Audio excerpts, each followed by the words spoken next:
Versace Pour Homme fragrance, eau de toilette for men. Very, very popular fragrance. Should you consider that? Maybe should you not consider this? Who might like this fragrance? Who might not like this fragrance?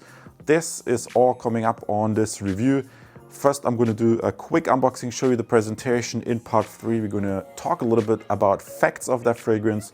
What are the dominant notes? Who was the perfumer? When did the fragrance come out? A little bit about the ingredients.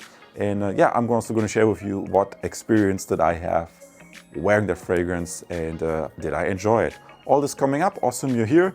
If you want, you can subscribe right now, but you don't have to if you want to learn more about fragrances. Let's get started.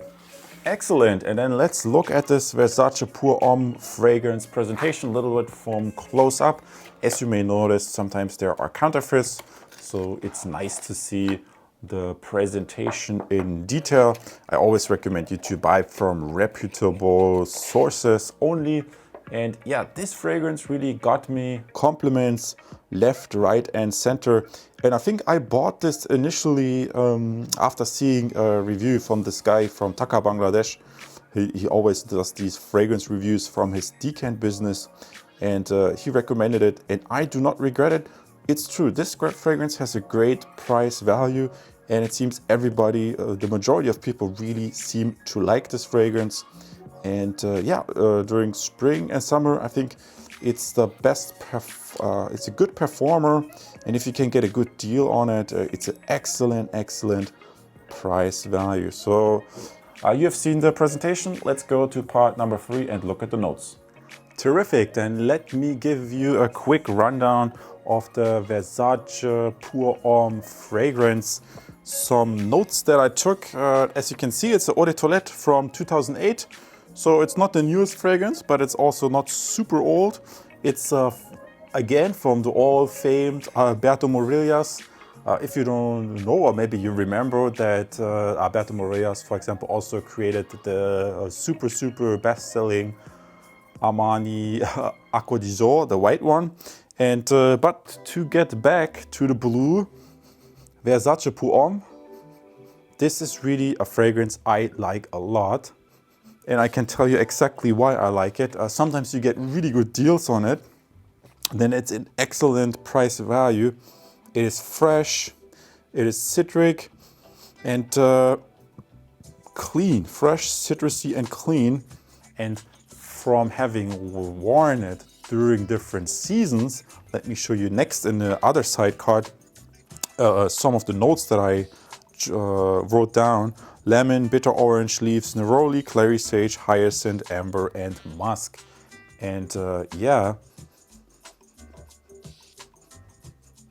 Now, I have never smelled a hyacinth. I don't have the raw materials, so I would really be curious to see how a real perfumer that has these raw materials, because as you know, you can have sometimes different cultivars, maybe of hyacinth, or different types of clary sage, different types of certain plants. So there can also be a little bit of variations in the raw material.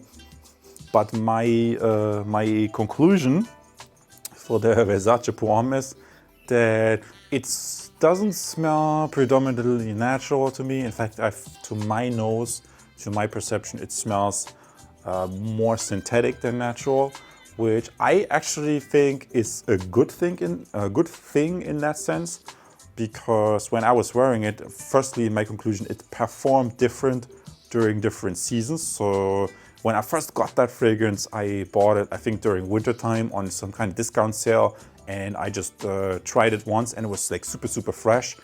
And I know later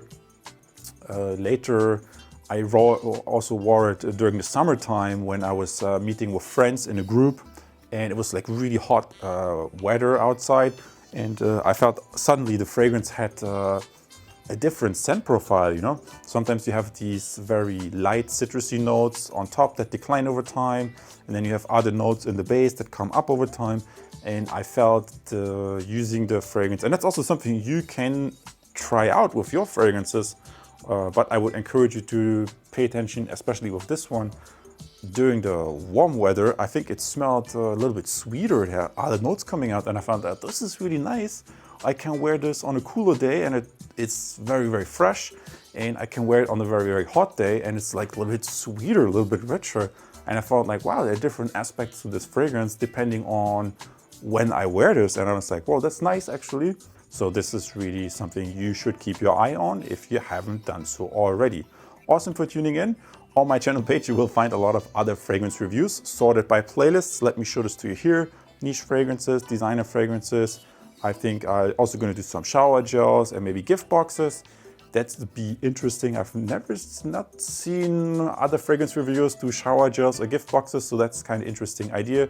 Something I'm gonna follow through with for you guys. You can subscribe right now as well, but you don't have to. Obviously, I see you in the next video. Take care.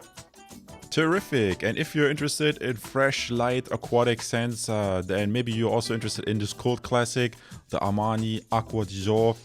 Maybe you have never tested this before, then I encourage you to have a look at it. It's very Hedion and especially I think Cologne heavy fragrance, but that's why a lot of people like this apparently.